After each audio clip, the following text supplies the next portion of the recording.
మొన్నటికి మొన్న పాడేరు పర్యటనలో పవన్ కళ్యాణ్ గారు వెళ్తే అక్కడ చాలామంది మా జనసేన కార్యకర్తలందరూ కూడా సీఎం సీఎం అంటే ఆయన తీవ్రంగా మందలించారు.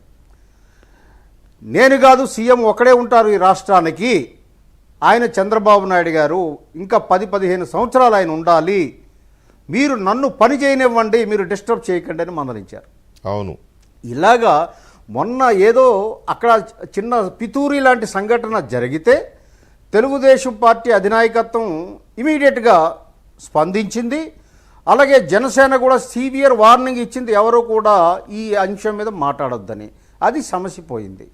అయితే దయాకర్ గారు మాట్లాడిన దాన్ని బట్టి నాకు ఏం అర్థమవుతుంది అంటే, నేను కూడా ఇంటర్ప్రిట్ చేస్తున్నాను ఆయన మాట్లాడిన దాన్ని.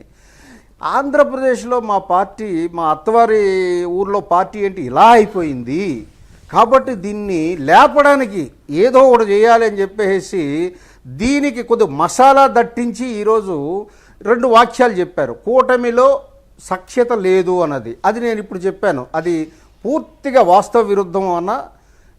కూటమి అద్భుతంగా పనిచేస్తుంది. ఫలితాలు ఈరోజు చూసేటట్టయితే ఈ పెట్టుబడుల వరద కానీ, పోలవరం ప్రాజెక్టు కానీ, అమరావతి రాజధాని కానీ అద్భుతమైన పాలసీస్ తీసుకొచ్చాం.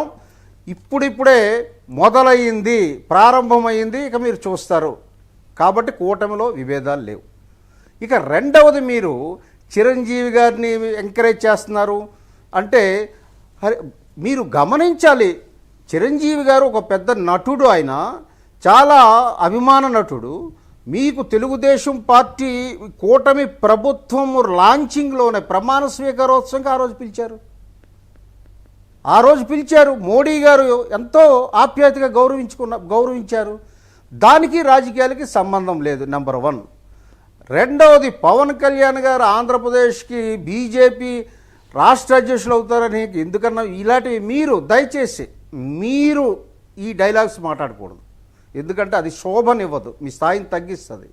ఫ్రీడమ్ ఆఫ్ స్పీచ్ ఆర్టికల్ 19(1) చెప్పినప్పటికీ 19(2)లో డీసెన్సీ అండ్ మొరాలిటీ అని చెబుతుంది. ఆ 2 మీరు గాడి తెప్పారు.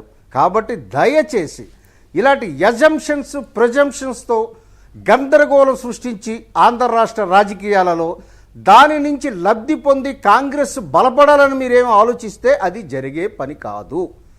మీ ఆశ అడియాశ. కాబట్టి అలాంటి ఎత్తుగడలు వద్దు. మీ కాంగ్రెస్ ఎలాగా ఆర్గనైజ్ చేసుకోవాలో అది మీరు చూసుకోవడం తప్పులేదు. కానీ ఎదుటోడు నాశనం అయిపోతే నేను ఎదుగుతాను అన్నటువంటి ఆలోచన ఏదైతే ఉందో అది చాలా, నేనేమంటానంటే ఇమ్మోరల్, అన్ఎథికల్. కాబట్టి being a responsible person you are, I friendly advise you not to resort this kind of practices. మా జనసేనకి నిన్ననే మాకు ఎలక్షన్ కమిషన్ నుంచి రిజిస్టర్డ్ పార్టీగా, రికగ్నైజ్డ్ పార్టీగా వచ్చి రిజర్వ్డ్ సింబల్గా వస్తే మీరు ఈరోజు ఆ మాట అనడం భావ్యం కాదు, అది కరెక్ట్ కాదు కూడా. రైట్. జనసేన ఈరోజు చెప్తున్నాను, మీకే కాదు, అనుమానం ఉన్న ఎవరికైనా. పవన్ కళ్యాణ్ గారు ఒక మాట అన్నారు, నా శవాన్ని నలుగురు మోసే అంతటి వరకు ఈ పార్టీ ఉంటుంది, అనేక సందర్భాల్లో చెప్పారు. కాబట్టి మీరు ఆ భ్రమల్లో ఉండకండి. జనసేన ఒక ప్రత్యేక లక్ష్యం కోసం వచ్చినటువంటి పార్టీ, సమాజం కోసం వచ్చిన పార్టీ. ఇది చిరకాలం ఉంటుంది, ఇందులో ఏమాత్రం డౌట్ కానీ ఏమీ అక్కర్లేదు. ఇంకా ఏమైనా ఉంటే మిగతా వాళ్ళకి మీ ద్వారా, ఈ ఛానల్ ద్వారా తెలియజేస్తున్నాను. రైట్. మీ రియాక్షన్ తీసుకునే ముందు ఒకసారి జ్యోత్స్న గారి రియాక్షన్